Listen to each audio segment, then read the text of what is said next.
ఈరోజు మనం మాట్లాడబోయే topic broken.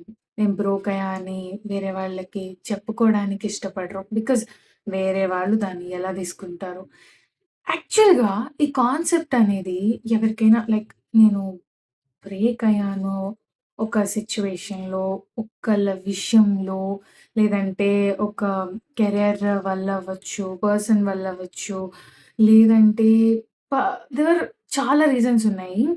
ఏ మనిషితో అయినా మనం నేనిలా ఒక బ్రోక్ అయ్యాను అని జెప్పుకుంటే, మనుషులు అనేవాళ్ళు ఎలా ఉంటారంటే, అవతలి వాడి బాధ వినకపోగా, ఎదురు వాళ్ళేం జెప్తున్నారంటే, "ఊరుకోరా! దీనికి కూడా ఎవరైనా బ్రేక్ అవుతారా? బ్రోక్ అవుతారా? అసలు ఇది పెద్ద మ్యాటరే గాదు."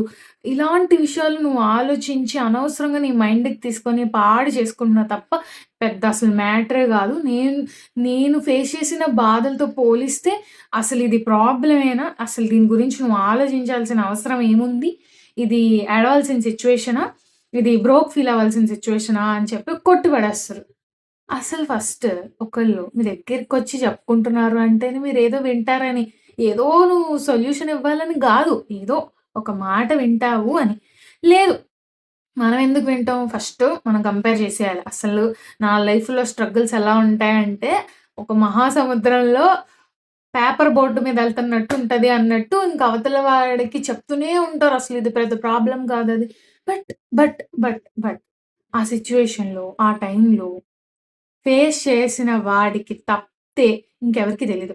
అదెలా ఉంది? అదెంత వరస్ట్‌గా ఉంది ఆ ఫేస్. వాడు ఫేస్ చేసి వాడెందుకు అంత డీప్‌గా హర్ట్ అయ్యాడు. డీప్‌గా బ్రోక్ అయ్యా అంత హార్ట్‌కి తీసుకున్నాడనేది వాడికి తప్పితే ఇంకెవ్వరికీ అర్థం కాదు.